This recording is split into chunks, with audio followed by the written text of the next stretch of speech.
Selamat pagi Bapak Ibu. Pagi, Pak. Selamat pagi, Pak.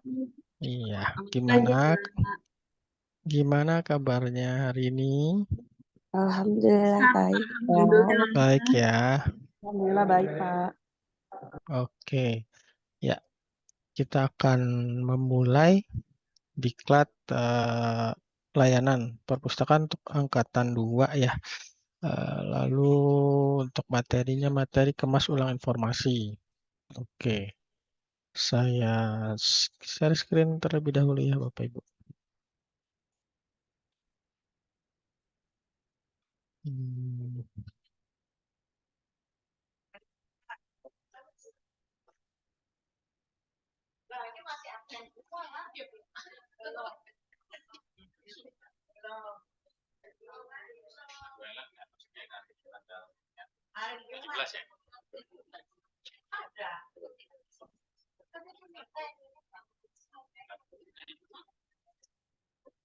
Ya, sudah terlihat Bapak Ibu.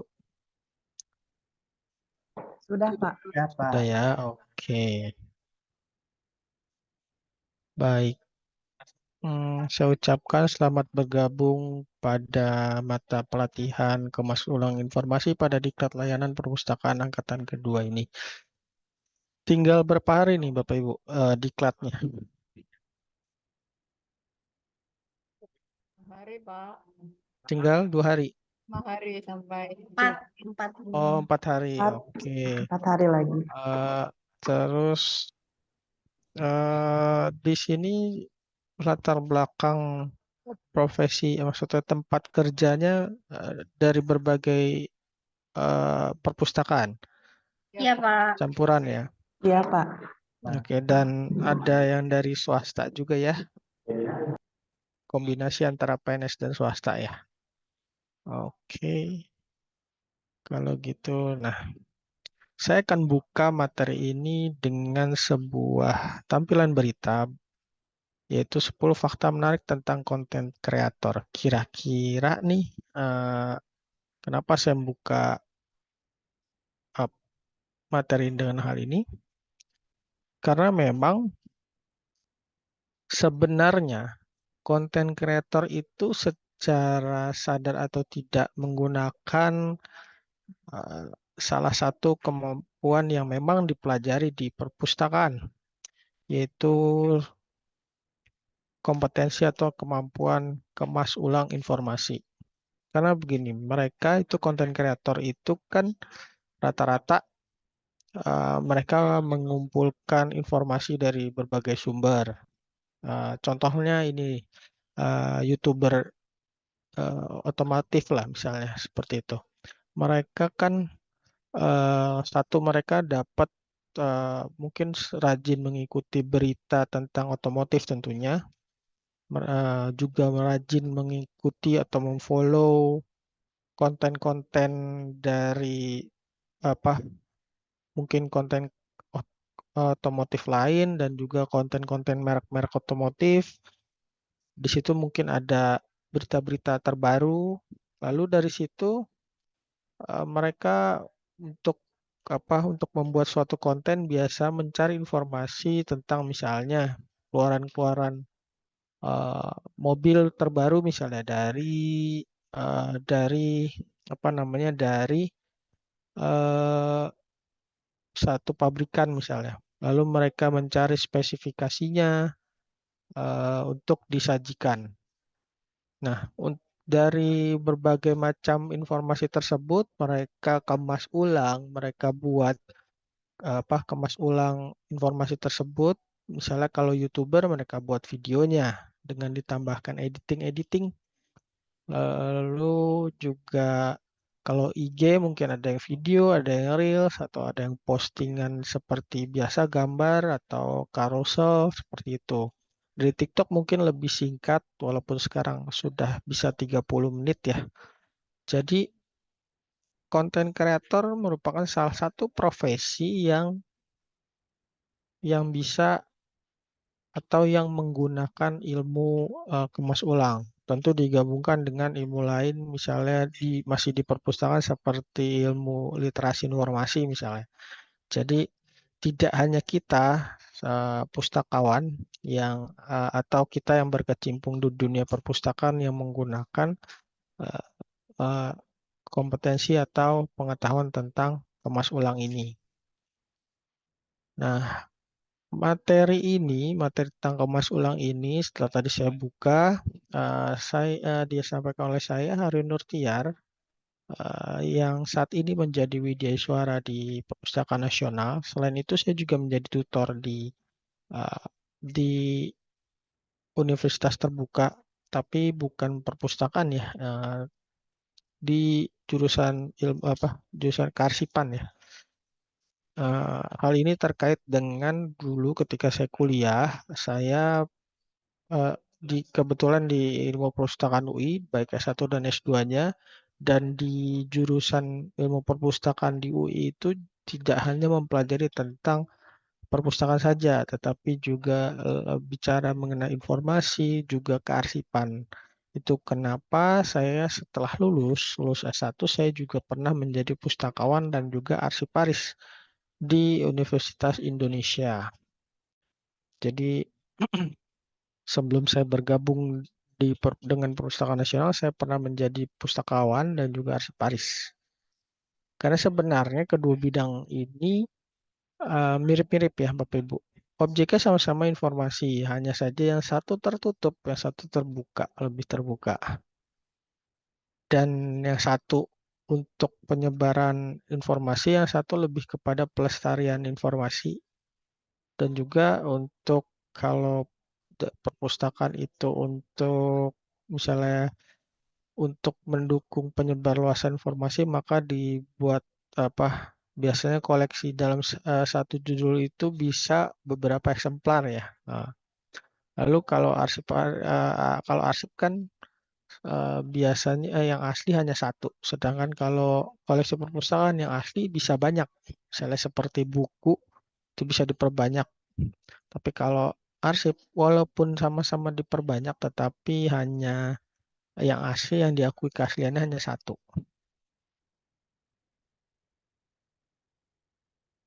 Oke, baik. Nah, ini beberapa akun media sosial saya. Kalau Bapak Ibu mau iseng-iseng jalan ke media sosial, eh, bisa lihat lihat dan di sini saya selain mungkin sedikit tentang ada apa hal-hal yang tentang kehidupan saya, tetapi itu hanya sedikit sekali, tetapi lebih banyak saya membahas mengenai perpustakaan. Dan di sini juga saya juga mulai untuk YouTube, khusus untuk YouTube saya juga memulai untuk mengunggah rekaman video ketika saya mengajar. Eh, Mulai tahun ini saya mencoba untuk mulai mengunggah. Jadi nanti kalau misalnya Bapak Ibu perlu eh, perlu misalnya rekamannya bisa lihat ke YouTube saya. Nah, ini buku yang sudah saya terbitkan, judulnya The Secret of Library Marketing, dan ini diterbitkan oleh Asosiasi Profesi Widyaswara. Eh, Bukunya ini gratis, kalau Bapak Ibu berminat, sudah saya upload di LDK, kalau dan bebas disebarluaskan. Nah, agenda hari ini saya hanya membahas secara garis besar ada tiga materi yang akan saya bahas, yaitu konsep kemas ulang, lalu konsolidasi informasi, dan evolusi yang terjadi dalam dunia kemas ulang informasi. Tujuan pembelajaran dari materi ini adalah Bapak Ibu setelah mengikuti pembelajaran ini, Bapak Ibu mampu membuat produk kemas ulang informasi. Dan sebenarnya tidak sulit ya untuk mengemas ulang informasi. Yang dibutuhkan tidak perlu tidak perlu terus canggih atau kemampuan yang terlalu atau kompetensi yang terlalu tinggi. Karena yang dibutuhkan sebenarnya lebih kepada kreativitas dan kemauan ya Bapak Ibu. Kemudian metode pembelajaran yang akan digunakan pada materi ini adalah metode pembelajaran andragogi. Itu sebabnya saya di jadwal itu kan kalau nggak salah sampai jam 13.45 ya. Dan itu saya tidak karena metode pembelajaran andragogi dan metode pembelajaran andragogi itu untuk dewasa agak kurang pas kalau misalnya full ceramah sampai 13.45 ya, dan Bapak Ibu pun akan bosan ya. Apalagi di era-era sekarang kemungkinan besar tingkat konsentrasi kita termasuk saya juga tidak terlalu panjang untuk apalagi menghadapi eh, layar ya, tidak bisa terlalu panjang dan akan mudah bosan. Karena ketika saya mengikuti pelatihan pun saya juga nggak bisa mempertahankan konsentrasi saya full dari pagi sampai sore. Itulah sebabnya untuk metode pembelajaran ini saya kombinasikan berbagai model ya. Yang pasti seperti sekarang yang saya berikan adalah eh, ceramah interaktif. Lalu nanti mungkin ada sedikit ice breaking, terus juga ada nanti dan juga penugasan. Nah, penugasan di sini saya tidak akan berikan seperti PR ya. Jadi Bapak Ibu di rentang waktu sampai 13.45 nanti saya akan ada sesi untuk mengerjakan tugas. Jadi harapannya 13.45 nanti Bapak Ibu sudah selesai mengerjakan tugasnya. Dan sehingga setelah 13.45 Bapak Ibu tidak ada PR lagi atau penugasan lagi.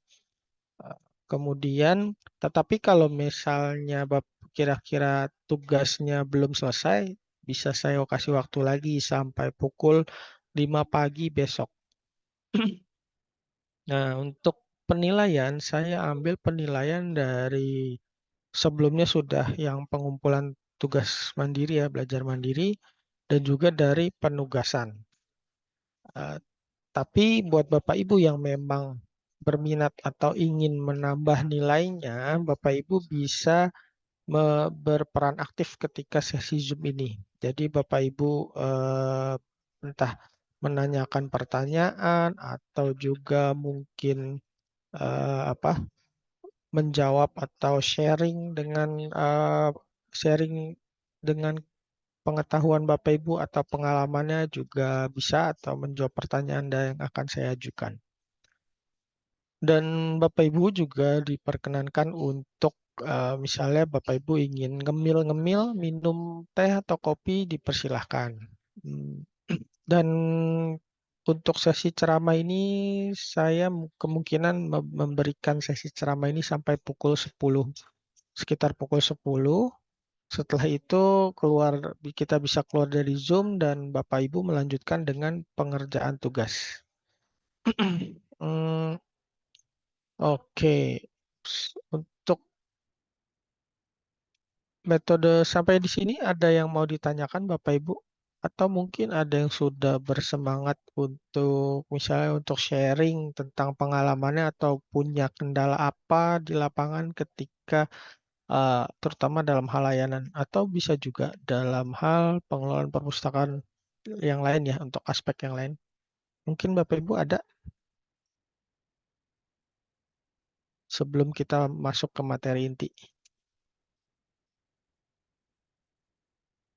Oke, belum ya, mungkin masih perlu pemanasan.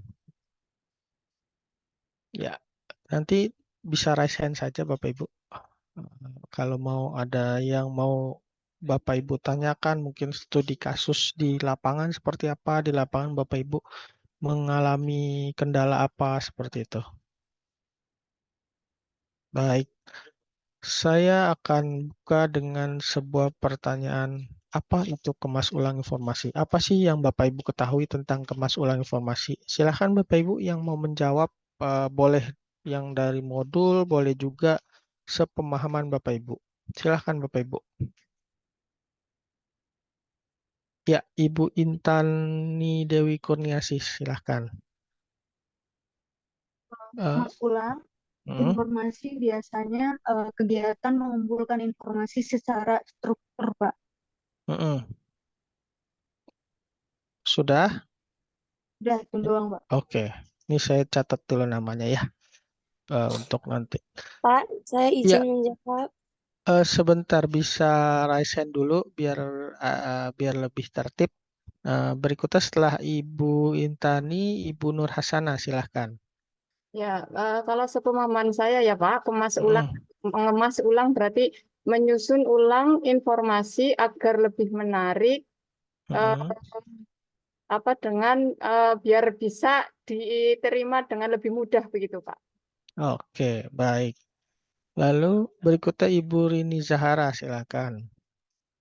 Assalamualaikum warahmatullahi wabarakatuh. Waalaikumsalam warahmatullahi wabarakatuh. Mohon maaf Ya. saya sebelumnya Pak tidak bisa Mm, on cam mm, karena mm. memang kendala jaringan di kampung saya agak susah Pak. Ya, tidak apa-apa Ibu. Silahkan Ibu. Kalau menurut saya kemas ulang informasi itu juga mengartikan sebagai peningkatan nilai manfaat dari informasi dan data yang dimiliki oleh sebuah organisasi, Pak. Hmm, Oke, baik. Terima kasih Bu Rini. Ada lagi yang lain? Ya, Pak Rozikin, silahkan. Ya, selamat pagi, Pak. Terima kasih untuk kesempatannya. Mungkin hanya menambah untuk kemas ulang informasi yang sudah saya pelajari dari modul itu seperti mengemas ulang informasi yang kita peroleh, yaitu sebenarnya informasi lama kita kemas menjadi baru untuk mudah diketahui oleh pemustaka. Oke, baik. Terima kasih Pak Rozikin. Ada lagi Bapak Ibu?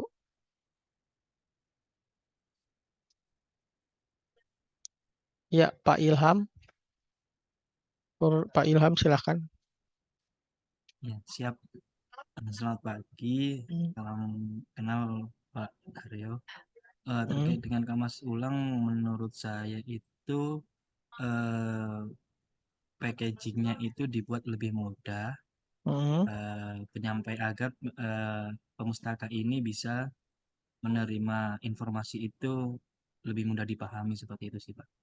Oke, baik. Terima kasih Pak Ilham. Lalu Ibu Rusmini, silahkan. Menurut saya, kemas ulang informasi itu memilah informasi dari yang sudah ada, mungkin dari makalah atau mungkin laporan kegiatan, kemudian dianalisis dan disusun, kemudian disajikan kepada pemustaka. Oke, baik. Terima kasih Bu Rusmini. Ada lagi? Cukup ya berarti ya. Baik. Yang Bapak Ibu sampaikan tadi sudah benar ya. Ibu Ria mau, ya silakan Ibu Ria. Baik, Assalamualaikum warahmatullahi wabarakatuh. Waalaikumsalam Mungkin warahmatullahi wabarakatuh. ya hampir sama ya dengan teman-teman yang lain. Tapi menurut saya kemas ulang informasi itu yaitu mengumpulkan berbagai macam informasi yang ada untuk ditampilkan atau disajikan lagi dalam bentuk yang lebih menarik agar bisa mudah diterima oleh pemustaka dan oleh orang-orang mungkin itu Pak. Oke, baik. Terima kasih Bu Ria. Iya, betul sekali apa yang disampaikan oleh Bapak Ibu semua. Memang kemasulan informasi pada intinya seperti mengubah informasi yang sudah ada menjadi eh, eh, menjadi sebuah informasi yang dalam kemasan yang baru. Bisa bentuknya isinya bisa sama, bisa juga berbeda. Berbeda karena sudah ditambahkan karena biasanya kalau berbeda, kenapa? Karena biasanya merupakan gabungan dari berbagai macam informasi. Kalau sama, itu bisa juga hanya memang kemasannya yang diubah. Entah misalnya medianya berubah, desainnya berubah, tapi isi informasinya sama. Dan kemas ulang informasi sangat membantu sekali bagi pemustaka atau kalau dalam dunia content creation itu sangat membantu bagi audiens ya. Dan dalam kemas ulang informasi itu juga umumnya tadi ada yang menyebutkan terstruktur. Umumnya memang terstruktur hasil kemas ulang informasinya. Terus yang kedua juga tadi ada yang menyebutkan adanya nilai tambah. Betul sekali, biasanya di dalam kemas ulang informasi memberikan nilai tambah. Entah nilai tambah dari sisi desain, dari sisi informasi, karena bisa misalnya memudahkan, seperti itu, memudahkan pemustaka terutama. Jadi memang untuk kemas ulang itu dari informasi lama dikemas lagi menjadi kemasan baru dengan dengan terstruktur dan juga ada nilai tambah di situ. Salah satu contohnya misalnya kemas ulang yang informasinya sama, tapi dia kemasannya berbeda atau ada nilai tambah di situ. Misalnya produk kemas ulang berupa penerjemahan, biasanya kan informasinya sama, cuma dikasih nilai tambah. Apa nilai tambahnya? Yaitu berupa bahasa, tadinya misalnya bahasa Inggris ke bahasa Indonesia, menjadi lebih mudah dipahami oleh pemustaka kita. Tapi ada hal-hal memang yang perlu diperhatikan dalam kemas ulang informasi. Misalnya, apakah kemas ulang informasi itu dibutuhkan, misalnya produk tersebut dibutuhkan atau tidak. Misalnya apakah misalnya ada request-nya kah, atau memang ada permintaannya ya, atau memang ada eh, hasil analisa kebutuhan misalnya, memang dibutuhkan produk tersebut. Nah, di sini Bapak Ibu ada yang sudah pernah melakukan kemas ulang di perpustakaannya, atau perpustakaannya punya produk-produk kemas ulang, ada nggak? Mungkin bisa sharing pengalamannya ketika melakukan kemas ulang. Ada Bapak Ibu? Ya, Ibu Nur Hasanah silahkan. Ya, setelah saya baca slide-nya Bapak itu kan kemas ulang ada abstrak, ada klik dan sebagainya gitu, Pak. Cuma kok yang di pemahaman saya kemas ulang terutama yang dalam bentuk digital itu bisa dalam bentuk kayak infografis, poster begitu ya, Pak ya. Jadi Iya. ya kalau di perpustakaan kami sih paling ini poster, Pak, karena itu yang ya lebih mengenal karena kita punya grup siswa, punya grup wali siswa, punya media sosial. Jadi kayak kemarin misalnya ketika puasa kita kemas ulangnya bikin posternya itu hadis yang ada di buku yang ada di perpustakaan. Kita tulis ulang, jadi setiap hari kita share gitu Pak. Kita share satu hari satu hadis begitu Pak. Itu termasuk Oke. bukan ya ya. Iya, Maksudnya iya, iya, baik. termasuk gitu loh Pak. Iya, iya, baik, baik. Terima kasih Bu Nur Hasanah. Iya, betul sekali. Itu merupakan salah satu bentuk kemas ulang. Eh, Memang di slide saya contoh bentuk kemas ulangnya terbatas. Tapi sebenarnya dengan perkembangan zaman seperti sekarang, itu banyak sekali bentuk-bentuk kemas ulang yang lain. Tadi contohnya seperti yang Bu Nur Hasanah sharing itu juga merupakan salah satu bentuk kemas ulang. Nah, dan misalnya Bapak Ibu mengambil kutipan dari buku lalu Bapak Ibu posting di media sosial perpustakaan, itu pun salah satu bentuk kemas ulang. Jadi kemas ulang itu tidak melulu harus berat, harus misalnya tadi kayak misal abstrak atau penerjemahan misalnya, itu kan agak berat. Bisa saja hanya bentuk sedikit cuplikan informasi dari apa yang ada di perpustakaan, lalu dibuat didesain lebih bagus misalnya, lalu ditampilkan misalnya di media sosial atau dalam bentuk poster atau dibuat infografis. Nah, itu salah satu contoh, salah satu memang penerapan kemas ulang. Selain Bu Nur Hasanah, ada lagi mungkin Bapak Ibu yang mau sharing? Ya, Pak Imam Budi, silahkan. Ya Pak, kemarin saya baru sih ini termasuk dalam bentuk Pathfinder gitu Pak. Kemarin apakah itu termasuk kemas ulang juga Pak? Iya, itu termasuk kemas ulang Pathfinder itu. Pathfinder di bidang apa ya, Bapak? Kemarin kepala perpustakaan kami itu ada pelatihan di Kemenkes. Kami kan dari Poltekkes Kemenkes, Pak. Mhm. Mhm.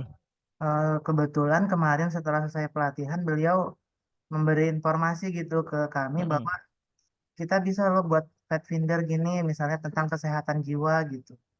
Apa Mhm. jadi pengertiannya nanti kita tunjukkan buku-bukunya, dimasukkan ke dalam situ, ke website-websitenya gitu, Pak. Seperti itu. Iya, betul sekali. Pathfinder merupakan salah satu produk kemas ulang di perpustakaan. Jadi biasanya isinya mungkin sedikit pengertian atau cakupan tentang subjeknya. Kalau seperti Pak Imam Budi misalnya tadi kan di ilmu kesehatan ya, kan bisa banyak sekali kan subjek-subjek di ilmu kesehatan. Misalnya kalau waktu COVID bisa Pathfinder dalam bidang COVID misalnya, atau dalam bidang infeksi misalnya seperti itu. Lalu di situ di dalam Pathfinder itu juga ada daftar-daftar buku yang ada di perpustakaan.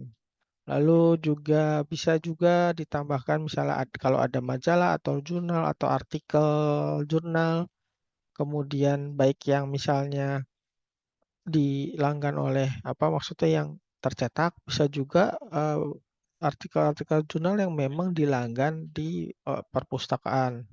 Misalnya kan beberapa perpustakaan, terutama perpustakaan perguruan tinggi, suka melanggan jurnal internasional sendiri ya. Itu juga bisa dimasukkan ke dalam Pathfinder tersebut. Dan Pathfinder ini sangat memudahkan bagi orang-orang yang memang berminat tentang topik tertentu. Jadi mereka nggak perlu lagi susah-susah nyari, misalnya harus nyari di OPEC atau di katalognya sendiri. Mereka bisa lihat dari Pathfinder-nya, oh ini koleksi-koleksi yang ada di perpustakaan tentang subjek yang memang saya minati gitu. Jadi enak, lebih memudahkan lagi bagi para pemustaka. Ya, terima kasih Pak Imam. Ada lagi Bapak Ibu yang mau sharing?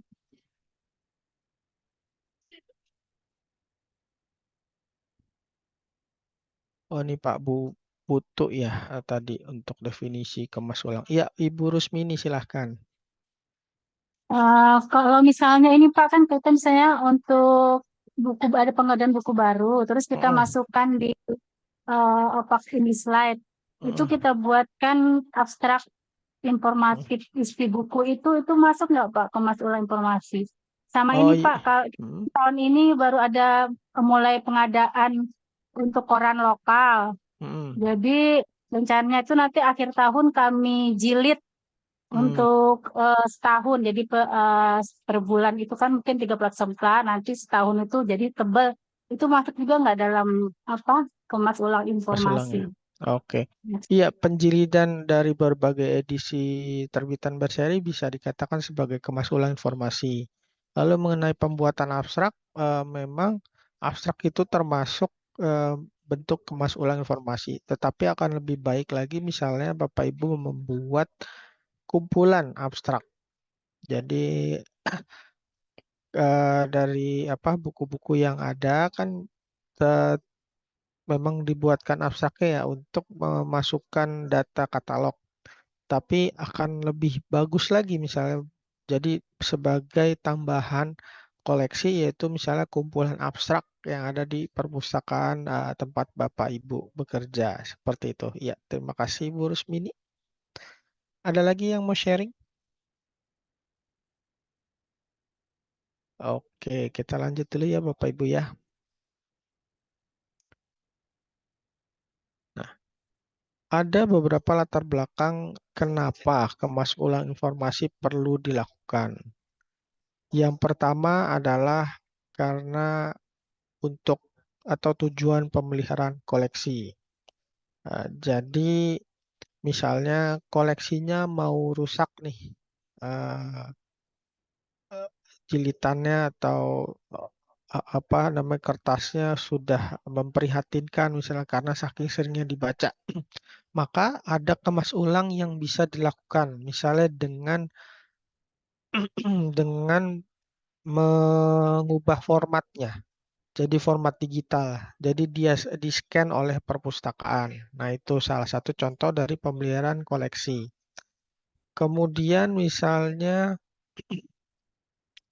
eh, untuk pemeliharaan lain, misal selain melakukan apa namanya alih media, bisa juga dibuatkan misalnya seperti tadi yang memang buku-buku yang eh, karena misalnya gini, dalam satu buku itu kan tidak perlu kadang ya kebanyakan buku yang isi yang penting itu kadang tidak seluruhnya, tidak 100% isi di dalam buku itu penting. Jadi mungkin hanya beberapa puluh persen yang memang penting. Nah, informasi yang penting itu dikeluarkan. Misalnya sebelum bukunya rusak misalnya dibuatkan semacam bisa semacam apa abstrak ditambahkan abstrak beranotasi ya bisa juga atau misalnya ditambahkan semacam ringkasan executive summary dari buku tersebut atau ringkasan dari buku tersebut. Poin-poinnya apa saja seperti itu. Karena ada sekarang itu model bisnis yang memang membuat eh, dia apa si perusahaan ini membuat semacam ringkasan dari berbagai buku bestseller. Nah, karena memang dalam satu buku seperti yang saya jelaskan barusan bahwa dalam satu buku itu kadang tidak seluruh lebih sering tidak seluruh informasinya penting. Kadang hanya beberapa persennya. Jadi itu dikeluarkan menjadi sebuah ringkasan yang terstruktur dan memang eh, sangat menjadi sebuah nilai tambah. Kemudian ada juga yang mengalih mediakannya menjadi audiobook. Jadi kita cukup mendengar saja untuk seperti dibacakan oleh orang ya suatu buku. Nah, saya juga kebetulan berlangganan perpustakaan digital. Perpustakaan digital tersebut punya berbagai macam koleksi dalam dua format, format e-book dan juga format audiobook. Sebenarnya saya cek dulu itunya, apa namanya, aplikasinya saya agak lupa. Oh, Storytel, mungkin Bapak Ibu yang pernah dengar apa namanya eh, tentang perpustakaan digital ini. Dan itu salah satu perpustakaan yang setiap hari saya kunjungi karena saya setiap hari mendengarkan audiobook koleksi audiobooknya mereka. Eh, jadinya enak. Saya ketika di perjalanan saya cukup tinggal dengerin aja. Saya lagi di kereta atau sambil jalan tanpa saya harus terdistraksi. Misalnya penglihatan saya terdistraksi. Misalnya kalau sambil baca buku kan takut kesandung atau apa dan tidak bisa misalnya sambil membawa kendaraan pun tidak bisa. Kalau pakai itu kan cukup pasang headset, putar di smartphone. Nah, itu untuk pemeliharaan koleksi. Dan perpustakaan ini, yang Storytel ini juga mengubah konsep perpustakaan ya, yang selama ini harus datang. Kalau konvensional kan kita harus datang ke perpustakaan, ini sudah tidak. Lalu yang kedua, perpustakaan Storytel ini merupakan perpustakaan yang profit oriented. Jadi perpustakaan tidak lagi organisasi, tidak lagi bisa mengatakan dirinya sebagai organisasi non-profit. Karena dengan era seperti sekarang bermunculan tuh perpustakaan-perpustakaan yang profit oriented. Bentar, mungkin saya ada tampilan, saya coba cari dulu ya ininya, contoh tampilannya.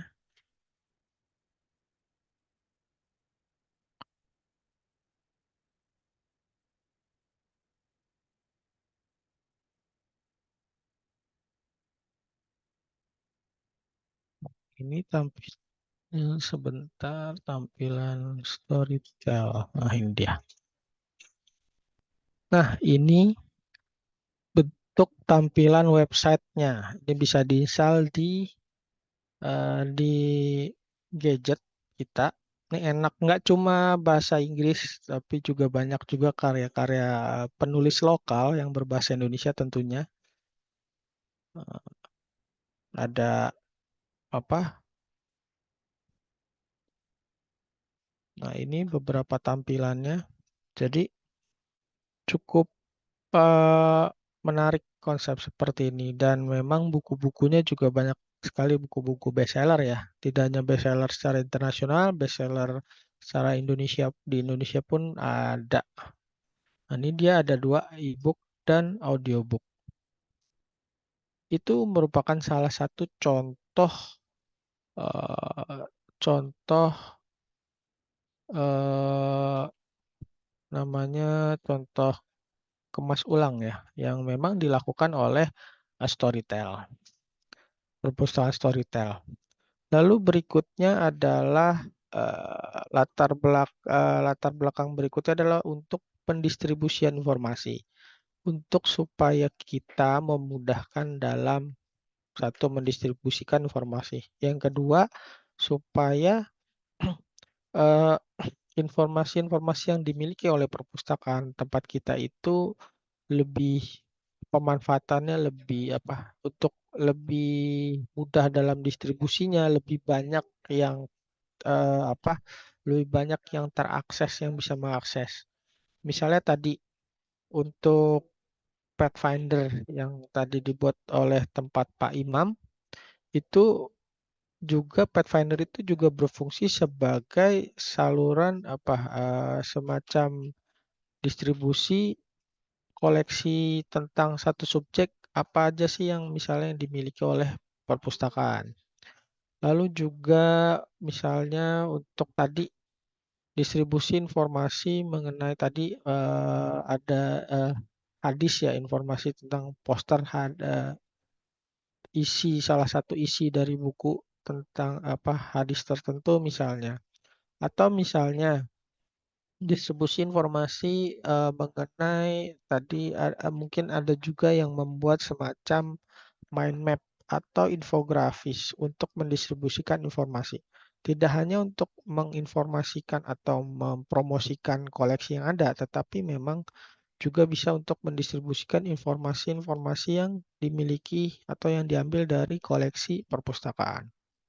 Kemudian eh, latar belakang lain adalah untuk pemanfaatan koleksi. Jadi ketika sudah dikemas ulang, bisa meningkatkan pemanfaatan koleksi yang ada. Tadi Pathfinder, di situ ada daftar buku yang dimiliki tentang subjek tertentu. Otomatis orang yang tadinya mungkin nggak tahu ada buku tersebut, tapi ketika melihat Pathfinder, oh ternyata ada buku ini loh. Akhirnya dia jadi karena tahu, jadi mulai meminjam atau membaca buku tersebut, sehingga bisa meningkatkan untuk pemanfaatan koleksi. Yang berikutnya bisa untuk menambahkan koleksi. Kemas ulang itu kan seperti membuat sebuah bentuk sebuah produk walaupun mungkin ada informasi yang sama, tapi bisa dikatakan ada tambahan produk dengan format berbeda misalnya. Seperti misalnya eh, kumpulan abstrak dari koleksi perpustakaan. Nah, berarti kan ada lagi nambah nih satu koleksi lagi isinya kumpulan abstrak. Lalu ada kumpulan Pathfinder misalnya, ada lagi nambah. Lalu tadi ada yang menjilid surat kabar, otomatis juga menambah koleksi tersebut. Sampai di sini ada yang mau ditanyakan Bapak Ibu? Atau ada yang masih mau sharing tentang pengalaman mengenai kemas ulang ini?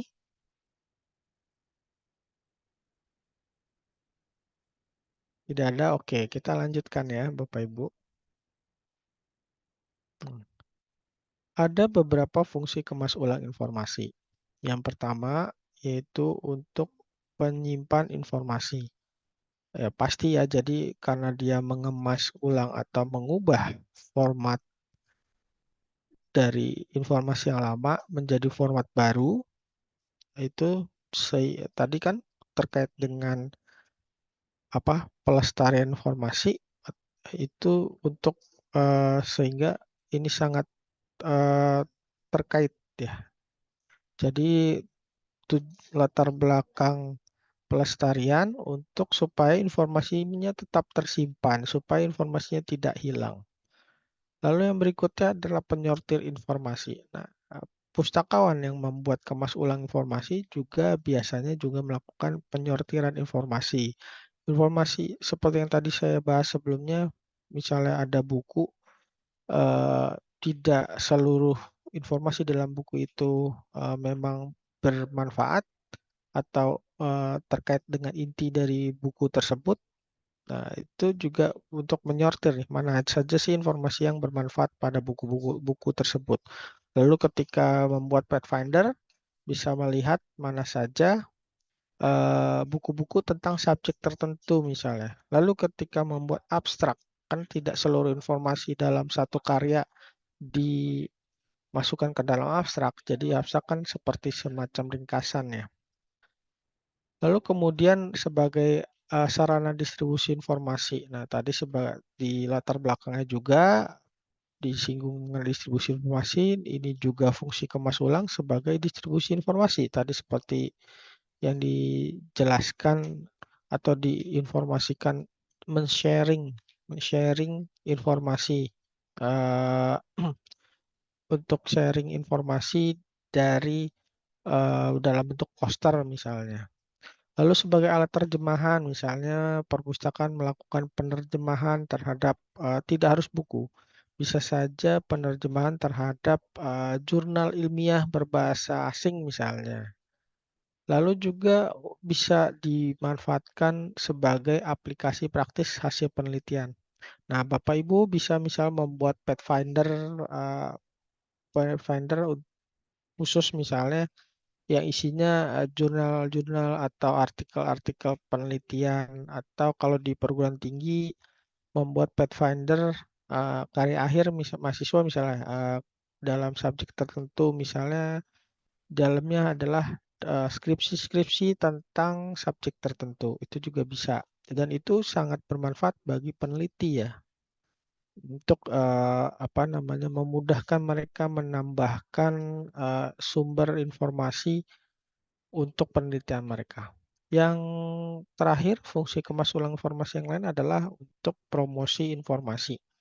Jadi informasi apa saja sih yang ada di perpustakaan, nah itu bisa dipromosikan melalui sarana kemas ulang informasi ini.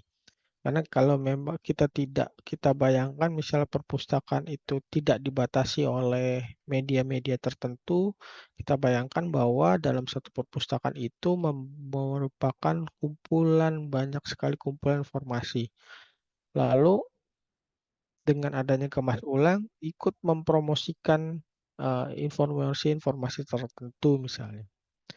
Iya, sampai di sini mungkin Bapak Ibu ada yang mau kira-kira punya pemikiran, ada nih fungsi atau manfaat lain yang memang dirasakan oleh Bapak Ibu terhadap produk kemas ulang informasi, yang terutama yang memang sudah melakukan pustakanya sudah melakukan kegiatan kemas ulang informasi. Kira-kira ada yang mau sharing Bapak Ibu?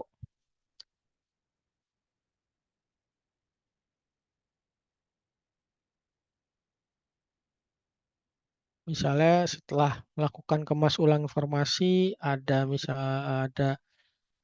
pernah punya pengalaman misalnya, oh ternyata perpustakaan saya lebih ramai, atau oh media sosial perpustakaan saya lebih banyak engagement-nya, seperti itu. Atau ini produk ini banyak yang mengakses atau memanfaatkan, seperti itu.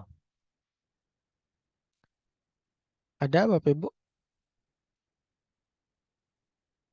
Belum ya? Oke, mungkin banyak karena memang kemas ulang informasi ini biasanya walaupun bermanfaat, sayangnya yang saya perhatikan ya, memang tidak banyak perpustakaan yang melakukan ini. Itu sebabnya saya sangat apresiasi sekali tadi beberapa dari Bapak Ibu yang memang sudah melakukan ini. Karena ada perpustakaan yang ya hanya mengelola koleksi saja, tapi dari koleksi tersebut tidak dikembangkan lagi, apa namanya, koleksi-koleksinya tidak dikembangkan lagi dalam yaitu dalam hal kemas ulang informasi ini. Oke, kita lanjutkan. Nah, kita masuk apa itu konsolidasi informasi. Nah, yang sudah membaca modul mungkin bisa menjawab pertanyaan ini untuk sharing hasil pemikirannya apa yang dimaksud dengan konsolidasi informasi. Silakan Bapak Ibu. Ada?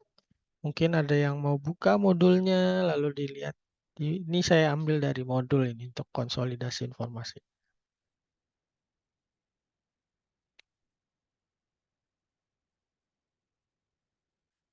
Tidak ada? Oke, jadi konsolidasi informasi itu secara garis besar adalah bagaimana memberikan informasi yang benar kepada pemustaka dalam bentuk dan waktu yang tepat. Jadi intinya adalah bagaimana kita bisa memberikan informasi. Bentuknya dan waktunya tepat. Jadi bentuknya sesuai dengan apa yang mereka butuhkan. Memang kalau dari pengertian ini kan mungkin ada pemikiran yang berarti kan nggak harus dikemas ulang kan informasinya. Iya betul, tidak harus dikemas ulang. Tetapi jika memang kemas ulang itu bisa memberikan nilai tambah dan bahkan memudahkan pemustaka atau bahkan menghemat waktu pemustaka, konsolidasi informasi juga kemas ulang ini juga masuk ke dalam konsep konsolidasi informasi ini. Jadi bisa saja misalnya tadi seperti saya lagi-lagi memberikan contoh Pathfinder ya. Ternyata yang memang dibutuhkan pemustaka saat itu adalah untuk bentuk Pathfinder misalnya. Mereka hanya perlu tahu buku-buku apa misalnya dalam bidang, taruh misalnya bidang-bidang perpajakan misalnya yang dimiliki oleh perpustakaan untuk menghemat waktu mereka misalnya seperti itu. Jadi tidak perlu pusing mencari di katalog, tetapi mereka bisa lihat judul-judulnya secara Pathfinder tersebut. Karena Pathfinder itu tidak harus dalam bentuk tercetak, tetapi juga dalam bentuk digital pun bisa. Kemudian juga contoh lainnya misalnya selain Pathfinder bisa juga informasi yang mereka butuhkan hanya tadi ringkasan dari sebuah artikel atau ringkasan dari sebuah buku misalnya itu juga bisa. Atau di dalam konsep kemas ulang ada yang namanya current awareness system services ya. Jadi mereka biasanya ada pemustaka yang request buku-buku atau koleksi-koleksi yang memang koleksi perpustakaan yang baru yang terbaru dalam subjek tertentu. Nah, itu juga bisa. Jadi nanti perpustakaan misalnya pemustaka ada yang request subjek tertentu dengan misalnya koleksi-koleksi yang terbaru. Jadi setiap ada koleksi terbaru, nanti dalam bidang atau dalam subjek yang memang pemustaka tersebut tertarik, mereka akan menginformasikan kepada pemustaka tersebut. Oke, kita lanjut ya. Nah, di sini terkait dengan kemas ulang informasi, tentu kita juga perlu memperhatikan jenis-jenis koleksi perpustakaan. Nah, ada yang namanya koleksi monograf. Koleksi monograf ini untuk jenis koleksi perpustakaan saya ambil dari ASR 2 ya Bapak Ibu ya. Dari ASR 2. Ya.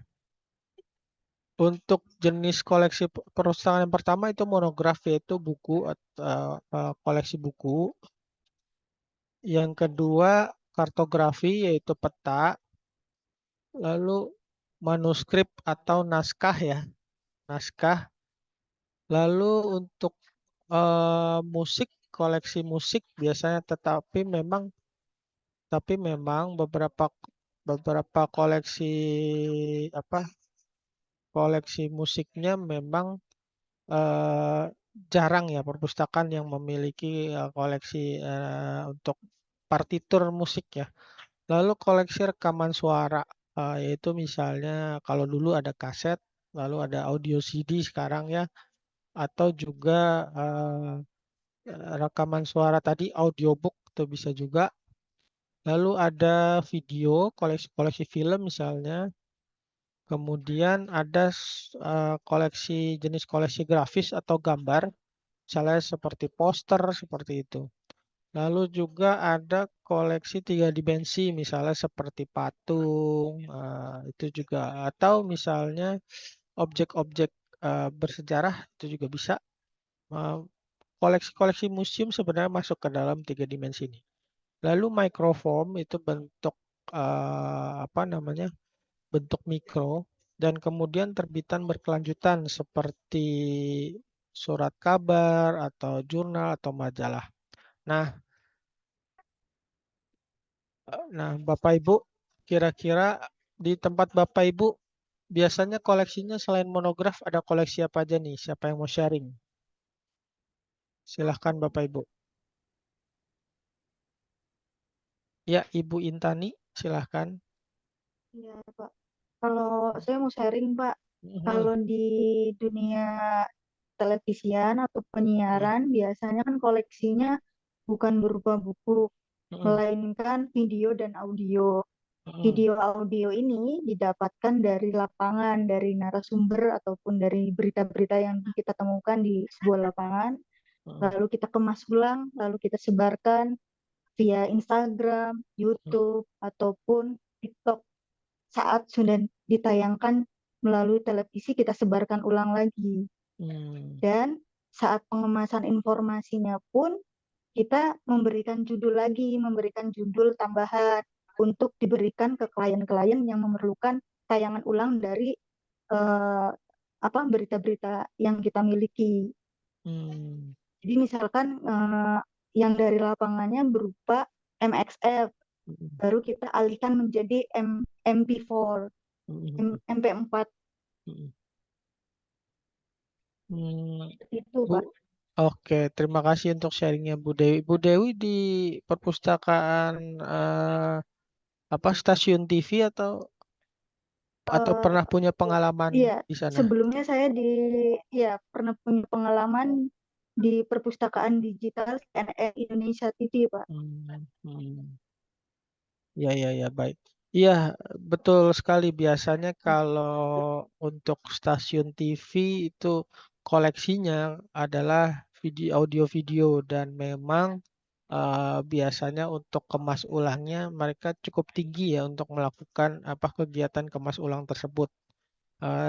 Dari misalnya kalau dulu mungkin dari format CD atau VHS ya dulu, terus dialih mediakan menjadi digital, terus kadang bukan hanya format medianya, kadang isinya pun kadang diubah, tetapi diubah tidak menghilangkan esensinya, atau hanya pengubahan format filenya, itu juga bisa seperti itu.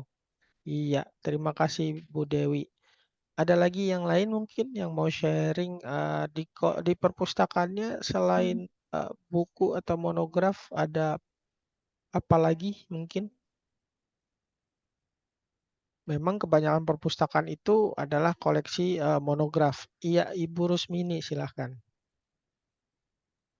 Selain monograf, kami untuk audio visual ada, terus alat permainan edukasi anak itu masuk nggak, Pak?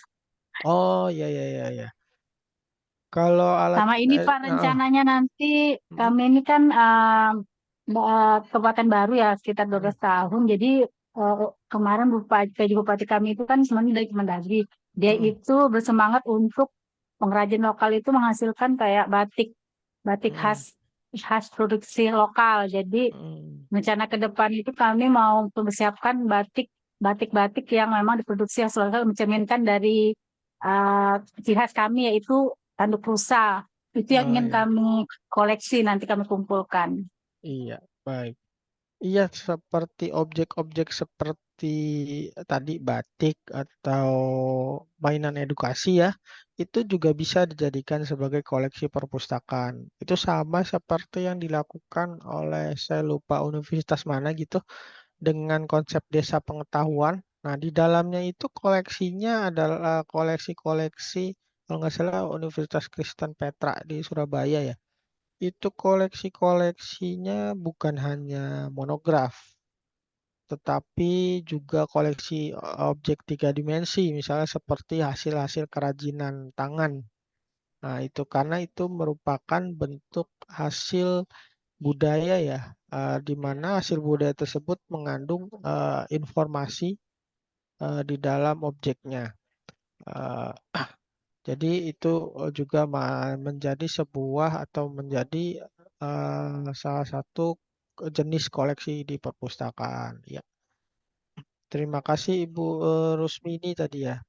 Ya, berikutnya ada lagi mungkin yang mau sharing.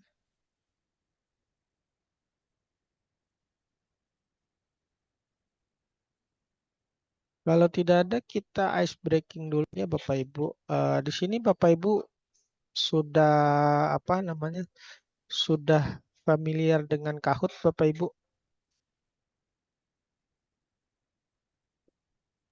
Kita akan bermain Kahoot ya Bapak Ibu. Bentar, ini masih loading. Nah, jadi nanti ini seperti sebuah quiz online. Bapak Ibu silahkan mengakses melalui gadgetnya, bukan dari yang Bapak Ibu gunakan sebagai Zoom ya. Mungkin bisa pakai handphone atau laptop lain ke www.kahoot.it. Di sini nanti akan diminta nama, username, pakai nama yang sebenarnya. Lalu juga game pinnya ini 1085101. Nanti kenapa harus pakai nama yang sebenarnya? Karena untuk peringkat 1 sampai 3 akan diberikan nilai tambahan untuk penugasan. Lalu nanti Bapak Ibu akan tampil di layar Zoom pertanyaan kuisnya, pertanyaan Kahoot-nya, jawabnya dari gadget Bapak Ibu yang lain. Jadi misalnya dari handphonenya, smartphone atau dari laptop lain. Ya, silakan Bapak Ibu untuk join ya di Kahoot ini.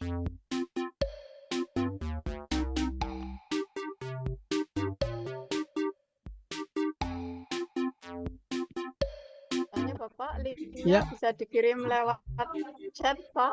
Oke, saya kirim lewat chat ya Bapak Ibu ya.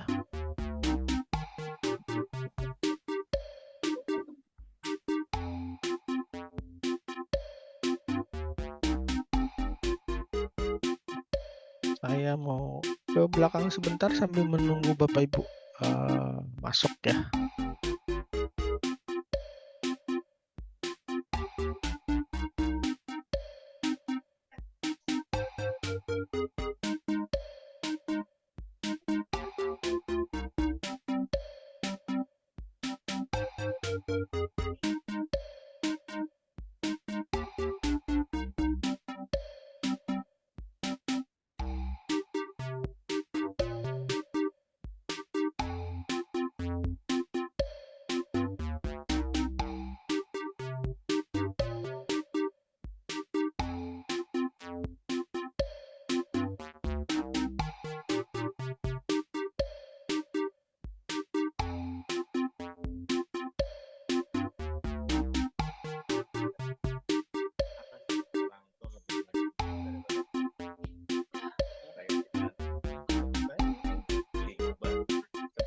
kali 60 cuma 600.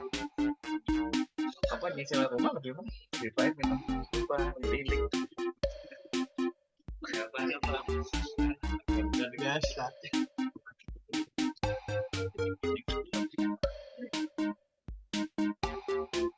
Kadang-kadang aku jadi gitu ya.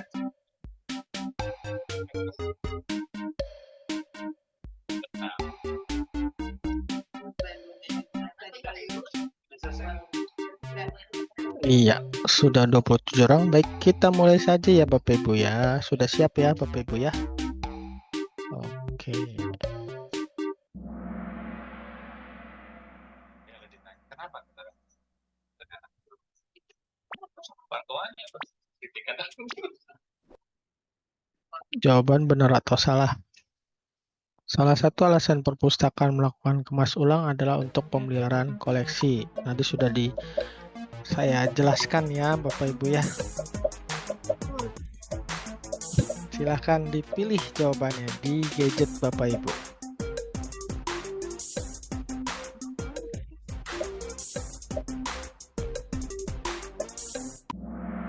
Iya, ini ada satu orang yang salah nih. Kemungkinan biasanya kalau kayak gini kepleset nih, kepencet nih. Kita lihat siapa peringkat pertama. Di sini kecepatan juga mempengaruhi ya. Iya, Ibu Anita Kurnianen ya. Bu Trislevia dan Pak Imam untuk peringkat 1 sampai 3 dari pertanyaan pertama. Kita lanjut ke pertanyaan kedua. Masih jawaban benar atau salah? Monograf tidak bisa dikemas ulang. Benar atau salah?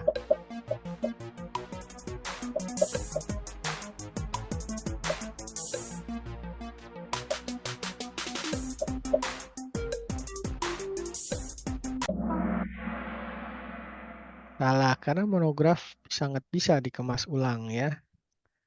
Oke, kita lihat apakah berubah. Ya, ternyata berubah komposisinya.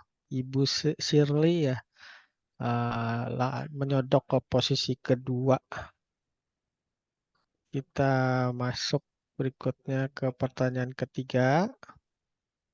Ini kalau sudah Bapak Ibu sudah membaca modul, itu tahap pertama dalam melakukan konsolidasi informasi adalah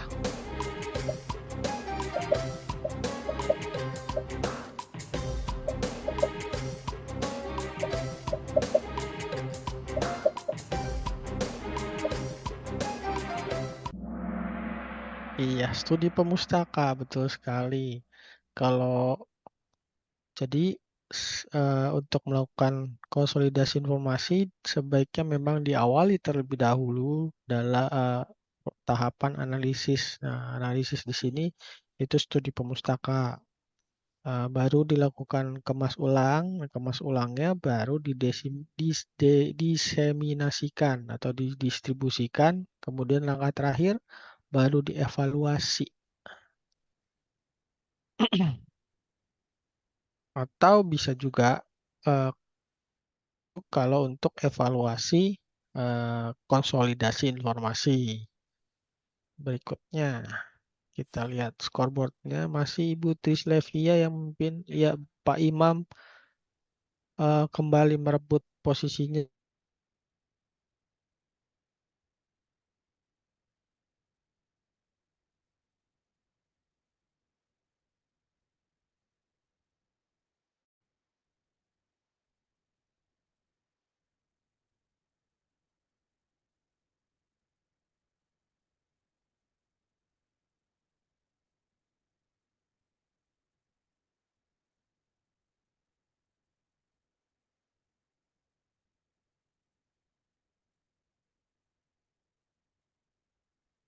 Pertanyaannya nggak muncul ya, Pak?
Maaf, Bapak suaranya nggak ada. Bapak masih di mute ya? Oh iya ya, sebentar maaf. Tadi ada yang mute ya. Oke, kita lanjut. Tadi eh, sekarang kita kembali lagi ke materi ya Bapak Ibu.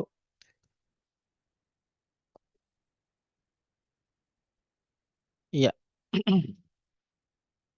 Apa kira-kira kendala orang untuk mengakses informasi? Nah, kira-kira nih apa sih yang menurut Bapak Ibu menjadi kendala orang-orang tuh untuk bisa dapat informasi? Kira-kira siapa nih yang mau mengutarakan pendapatnya? Silakan Bapak Ibu.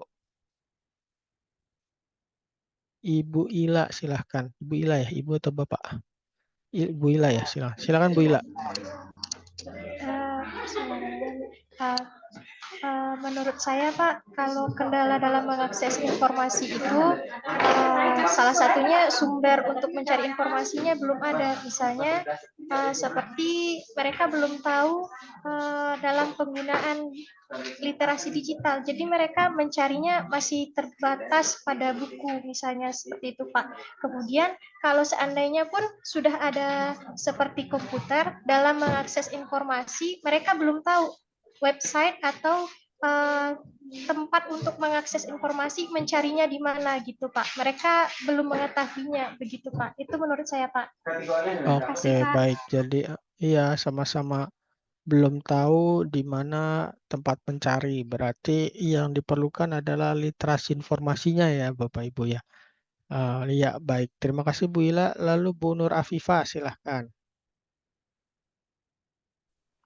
Jadi kendala untuk mengakses informasi pertama dari internetnya ya Pak ya, sama dengan apa namanya tuh komputernya gitu Pak. Jadi memang kendala karena saya di perpustakaan sekolah, anggaran untuk pembelian komputer itu juga terbatas gitu. Nah, Oke. apa namanya kalau untuk akses kan sebenarnya udah ada iPusnas, iJakarta, e-resources gitu. Cuma memang alatnya aja Pak yang masih kurang. Oke, baik. Terima kasih Bu Nur Afifah. Ada lagi yang lain?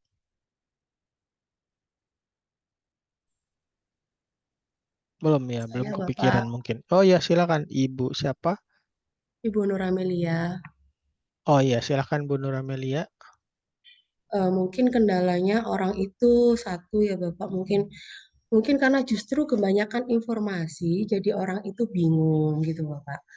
Yang selama ini saya lihat gitu ya Bapak, kayak mahasiswa gitu, dia mengakses jurnal, tapi mereka tidak tahu jurnal yang bagus itu yang di mana. Kebanyakan mereka itu mengaksesnya itu di Google gitu loh Bapak. Nah, sedangkan kalau di Google kan mereka juga nggak ngerti apakah jurnal ini jurnal yang sudah dilangan atau jurnal yang predator gitu Bapak. Menurut saya begitu. Terima kasih Oke, Pak. baik. Terima kasih Bu Nur Amelia. Iya, jadi betul sekali kadang informasi terlalu banyak itu malah menghambat kita dalam mengakses informasi, malah jadi bingung ya. Terus memang ada yang bilang kita bisa dapat semuanya di Google ya atau di YouTube misalnya. Tetapi memang tidak semua banyak sekali informasi yang bisa kita temukan baik di Google atau di YouTube. Tetapi kan kita tadi seperti yang Ibu Nur bilang, kita mungkin tidak tahu bagaimana kualitas dari sumber informasi tersebut, apakah informasi tersebut tepat atau tidak. Ya, itu betul sekali. Jadi memang, nah, dengan problem tersebut tentu justru kemas ulang informasi di sinilah dibutuhkan. Jadi ketika pustakawan kan sudah mengemas ulang informasi, sudah tahu nih mana misalnya sumber informasi yang bagus, mana yang kurang bagus. Jadi yang diberikan informasinya adalah informasi-informasi yang memang berkualitas. Ya, ada lagi yang mau menjawab pertanyaan? Tidak ada? Iya, mungkin yang saya jelaskan seperti kendala-kendalanya antara lain tadi ada disebutkan dari ketersediaan koleksi. Kadang tidak ada koleksi yang dibutuhkan. Kenapa demikian? Karena ketika pengadaan koleksi tidak survei dulu misalnya. Jadi pengadaan koleksi berdasarkan ego atau berdasarkan yang hanya kira-kira saja yang dibutuhkan. Jadi tidak ada survei, tidak dianalisis data misalnya peminjaman, jadinya nggak nyambung apa yang diadakan dengan apa yang dibutuhkan. Terus juga memang karena keterbatasan biaya misalnya, keterbatasan anggaran sehingga perpustakaan tidak bisa atau belum bisa mengadakan koleksi-koleksi yang memang dibutuhkan. Ya, tadi ketersediaan koleksi. Lalu berikutnya ada masalah tadi ketersediaan peralatan untuk mengaksesnya. Misalnya ada beberapa sumber informasi atau jenis media yang memang membutuhkan perlengkapan khusus atau peralatan khusus tadi seperti bentuk microform itu butuh micro reader dan mungkin hanya sedikit atau mungkin saya sih belum pernah menemukan di luar perpusnas ya yang perpustakaan yang punya micro reader karena memang alatnya sangat mahal sekali, untuk perawatannya juga ada kendala ya. Lalu tadi peralatan untuk mengakses informasinya misalnya untuk komputernya tadi kurang di perpustakaan. Lalu juga tadi adanya terlalu banyaknya informasi yang ada gitu.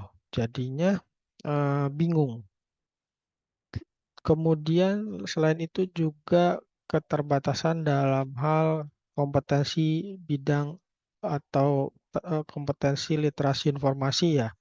Jadi orang ketika mencari informasi hanya mencari informasi yang mereka pikirkan saja, tetapi sebenarnya kan ada strategi-strategi tertentu ya untuk mendapatkan suatu informasi. Yang strategi tersebut Bapak Ibu sudah dapatkan di materi literasi informasi. Nah, kita masuk ke dalam beberapa manfaat konsolidasi informasi. Yang pertama adalah meningkatkan efektivitas transfer informasi. Jadi karena di dalam konsolidasi informasi itu sebenarnya ada namanya unsur untuk atau mempertimbangkan variabel ketepatan pemustaka. Jadi memang informasi yang diberikan itu harus tepat pada pemustaka yang tepat juga. Jadi tidak bisa kita misalnya di perpustakaan umum kita ingin menyampaikan atau menyampaikan sebuah informasi berupa koleksi-koleksi buku tentang urban farming misalnya ke semua pemustaka dari perpustakaan umum tersebut. Itu tidak bisa. Jadi kita perlu memetakan pemustaka yang mana saja yang memang membutuhkan informasi tentang urban farming. Maka mereka saja yang kita informasikan. Seperti itu. Itu kenapa konsolidasi informasi bisa meningkatkan efektivitas transfer informasi. Kemudian membuat informasi yang dibutuhkan dalam bentuk yang lebih mudah diakses. Misalnya kemas ulang itu misalnya berupa kumpulan abstrak atau kumpulan ringkasan. Sehingga pemustaka tidak perlu membaca bukunya satu-satu, cukup membaca kumpulan ringkasannya sudah mendapatkan inti dari koleksi tersebut atau inti dari buku-buku tersebut. Lalu mendorong penggunaan informasi yang lebih intensif. Kenapa demikian? Penggunaan informasi jadi ketika ada produk kemas ulang, otomatis bisa meningkatkan pemanfaatan informasi ya. Dan dengan peningkatan pemanfaatan, tentu saja adanya dorongan untuk menggunakan informasi secara lebih intensif. Sampai di sini Bapak Ibu ada yang mau ditanyakan?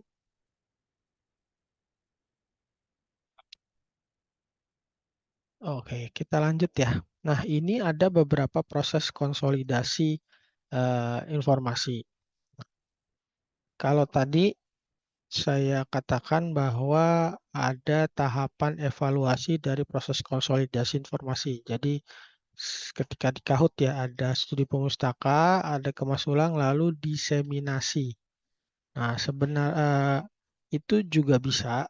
Ada juga teori yang mengatakan bahwa konsolidasi informasi itu ada 4 tahap, yaitu dari studi pemustaka, lalu evaluasi koleksi, kemas ulang, lalu diseminasi.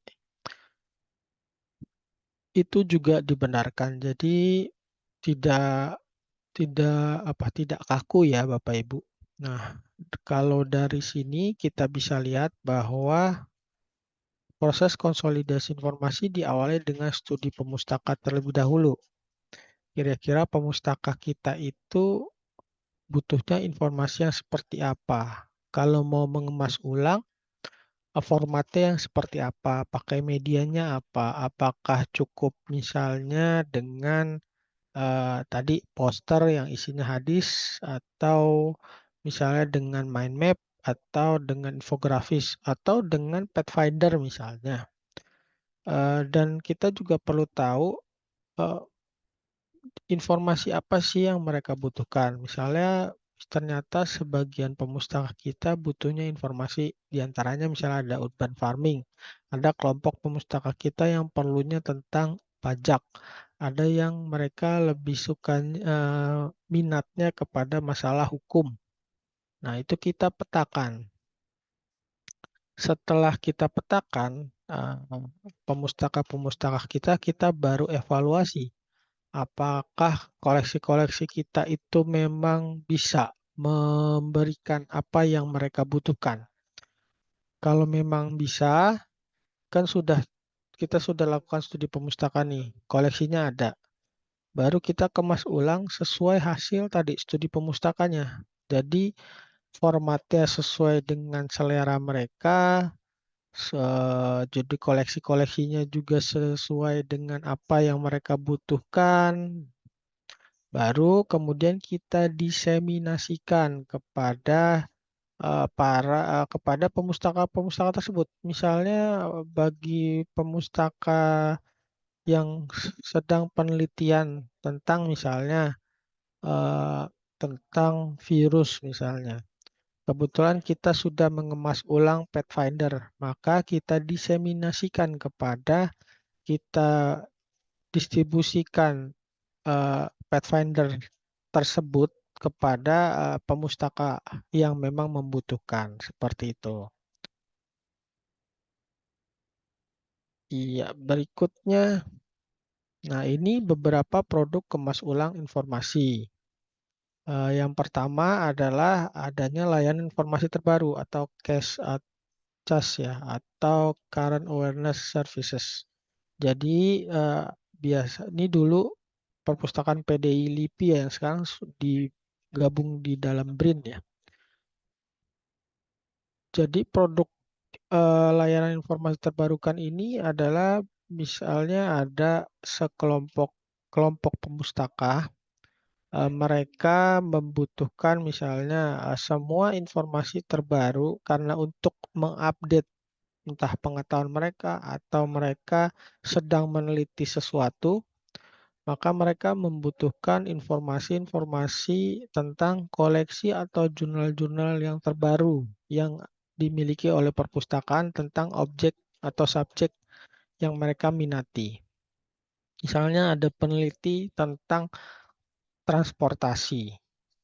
Lalu mereka menginginkan ada buku-buku apa saja yang memang atau koleksi apa saja yang membahas tentang transportasi. Kita bisa memberikan Pathfinder-nya.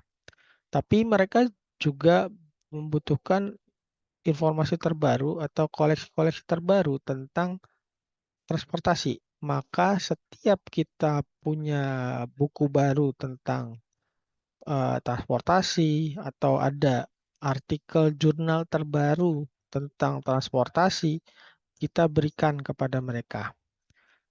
Kalau dulu layanan informasi terbaru ini dalam bentuk covernya saja, misalnya cover majalahnya, cover bukunya, baru ketika menginginkan bukunya mereka bisa menghubungi perpustakaan.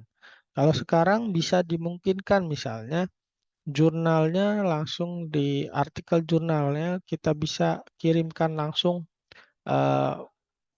PDF-nya misalnya atau linknya. Kalau buku mungkin mereka bisa menghubungi perpustakaan untuk meminjam buku tersebut. Kemudian ada paket informasi terseleksi. Nah, ini bisa salah satu contohnya adalah Pathfinder karena memang memuat hanya subjek-subjek yang spesifik. Isinya adalah koleksi-koleksi perpustakaan dari berbagai jenis media mengenai satu subjek tertentu, satu subjek khusus. Jadi ini sudah terseleksi. Lalu resensinya itu adalah misalnya dari buku kita mau membuat resensinya, ringkasan dari buku tersebut. Kemudian ada abstrak. Abstrak ini adalah mirip biasanya dari koleksi-koleksi kita buatkan abstraknya. Kemudian ringkasan eksekutif ini untuk mengetahui eh, poin-poin atau inti dari karya. Kalau resensi tadi biasanya ada kadang ditambahkan apa namanya, kadang ditambahkan pendapat ya. Beda dengan ringkasan eksekutif. Lalu clipping. Kalau dulu beberapa perpustakaan juga melakukan clipping ya terhadap koleksi atau terhadap koleksi surat kabar biasanya. Nah, dan sebagainya. Ada hal-hal yang lain misalnya seperti ada produk seperti mind map, ada bibliometrik, ada namanya misalnya apa namanya Pathfinder tadi, kemudian ada infografis seperti itu. Nah, lalu produk kemas ulangnya itu didiseminasikannya pakai cara apa? Yang pertama bisa dengan katalog. Jadi produk kemas ulangnya itu kita buatkan katalognya supaya bisa masuk ke dalam daftar koleksi. Lalu bisa juga melalui rak display jika produk kemas ulangnya itu berupa fisik. Tapi kalau bentuknya misalnya digital, mungkin rak display ini juga bisa formatnya dalam bentuk misalnya seperti Videotron ya atau bentuk apa TV layar datar misalnya TV LED di situ ditampilkan eh, apa namanya produk-produk kemas ulang yang dimiliki oleh perpustakaan. Website perpustakaan sangat bisa ya untuk menampilkannya. Kemudian dengan menggunakan email marketing. Jadi mengirimkan produk-produk kemas ulang ini menggunakan email yang dimiliki oleh pemustaka.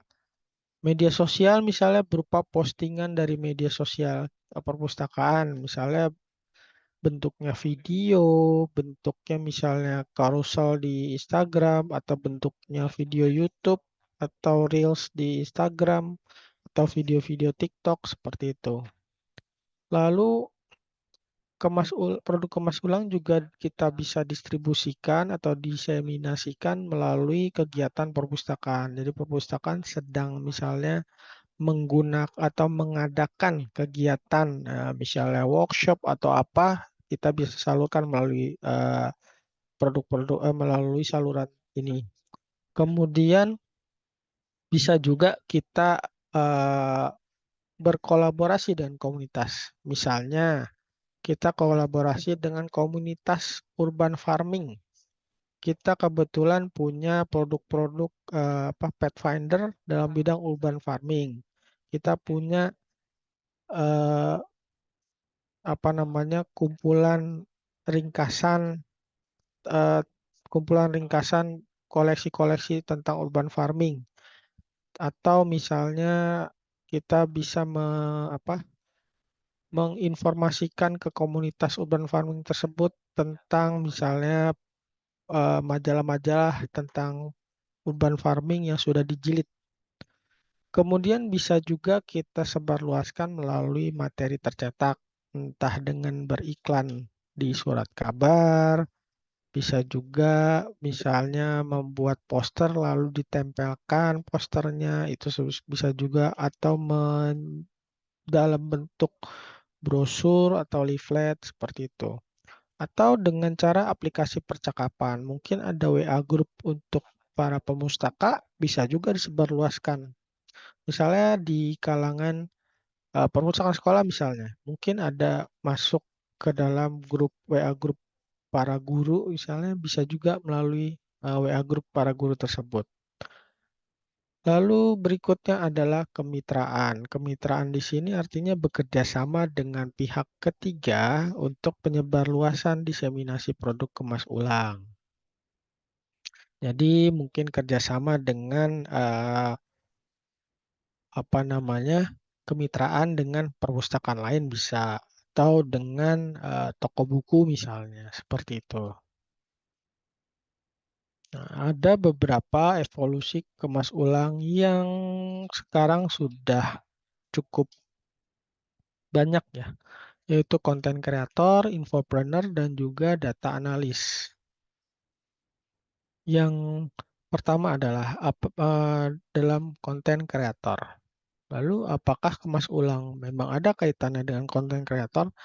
Sangat berkaitan.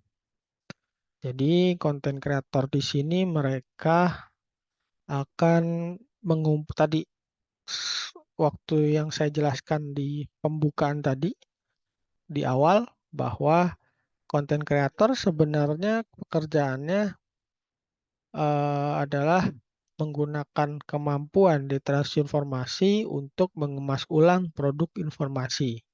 Jadi mereka mengumpulkan informasi untuk dalam membuat konten. Mereka tentu mengumpulkan berbagai macam informasi, lalu mengemas ulangnya.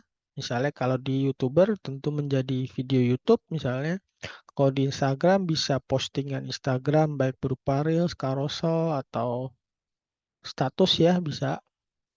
Nah itu tentu kemas ulang jadinya berkaitan dengan konten kreator. Kemudian lalu kemudian bagaimana dikemas ulang dengan infopreneur? Nah, infopreneur itu tadi seperti sebelumnya saya jelaskan bahwa infopreneur merupakan entrepreneur yang menggunakan atau objeknya adalah informasi. Jadi dia bisa menambahkan nilai tambah informasi yang sudah ada. Dan bahkan banyak sekali infopreneur ini menjadi sebuah profesi baru. Kalau konten kreator tadi biasanya dari informasi tersebut karena banyak yang audiensnya, banyak yang menikmati, banyak yang merasa bermanfaat, jadi banyak berdatangan misalnya entah dari paid promote, dari endorse, atau dari AdSense ya. Kalau sedangkan infopreneur ini dia menjual informasi, misalnya bisa berupa kursus, bisa berupa e-book. Memang ada pendapat yang bilang kita sudah buat apa kita misalnya ikut kursus, kita juga kita bisa belajar dari Google. Cuma masalahnya tadi lagi-lagi jumlah informasi yang ada saat ini tuh terlalu banyak, malah kita jadi bingung. Yang kedua, kalau belajar dari Google atau dari YouTube itu tidak terstruktur, tidak sistematis. Nah, infopreneur ini mengemas informasi-informasi tersebut, menyaringkan jadi benar-benar informasi yang dibutuhkan, yang berkaitan, yang tepat, lalu dibuat secara terstruktur. Lalu yang berikutnya adalah bagaimana dengan data analis. Data analis ini kan jelas ya, jadi pekerjaan kemas ulang. Dari data yang misalnya berupa angka-angka, biasanya seperti itu dari statistik ya. Mereka analisa, lalu mereka buat hasil analisanya. Bisa dalam bentuk infografis, bisa dalam bentuk misalnya ringkasan atau deskripsi. Mereka untuk menjelaskan ke klien mereka bahwa dari data ini diperkirakan misalnya akan terjadi ABC. Sebaiknya melakukan ABC seperti itu. Jadi data analisis ini jelas merupakan atau menggunakan kompetensi kemas ulang dan merupakan evolusi dari kompetensi kemas ulang. Nah, sampai di sini ada pertanyaan Bapak Ibu.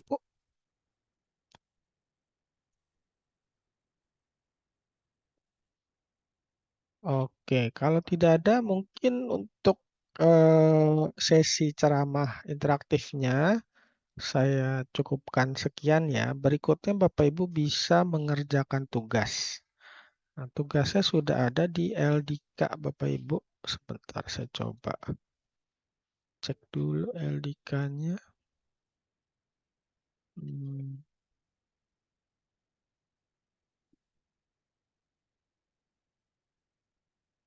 Bapak Ibu sudah paham ya untuk untuk pengumpulan tugas di LDK ini? Harusnya sudah ya Bapak Ibu. Jadi Bapak Ibu silahkan karena ini sudah yang sesi kesekian ya dan sudah mengerjakan penugasan belajar mandiri, seharusnya bisa. Nah, Bapak Ibu tinggal klik di bagian penugasan, dia batas akhir pengumpulan penugasan itu ada 2, waktunya ada di tanggal hari ini di 13.45. Sebentar. Switch roll dulu, saya switch roll ke student. Nah, ini tampilan di saya. Memang di sini ada due date-nya jam 1.45. Dan dia karena memang saya menggunakan 2 deadline. Yang berikutnya adalah deadline yang kedua adalah besok pukul 5 pagi. Jadi Bapak Ibu yang misalnya pengerjaan tugasnya melewati 1.45 masih boleh mengumpulkan atau masih bisa mengumpulkan sampai pukul 5 pagi besok. Dikumpulkan langsung di LDK ya Bapak Ibu. Ada pertanyaan? Untuk penugasan ada di videonya ya Bapak Ibu, silakan putar videonya. Ada pertanyaan Bapak Ibu?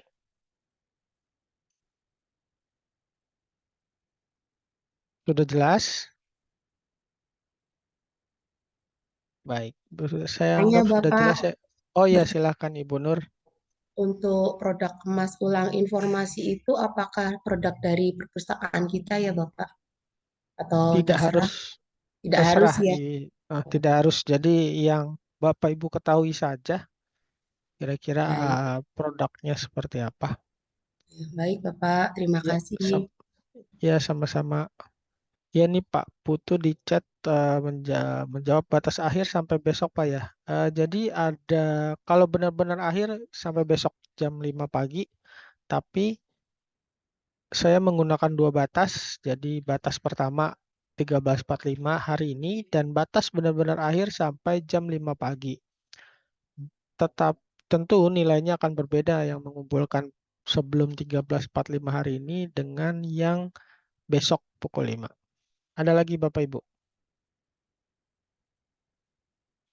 Oke, kalau sudah tidak ada, mungkin saya cukupkan sekian ya Bapak Ibu ya untuk materi pada hari ini.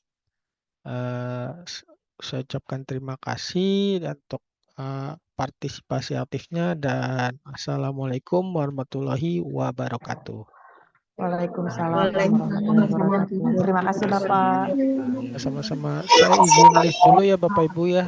Dan Bapak Ibu bagi yang Bapak Ibu juga sudah diperkenankan untuk live. Tadi saya panitianya sedang ada keperluan lain, jadi sudah bisa live juga dari Zoom ini.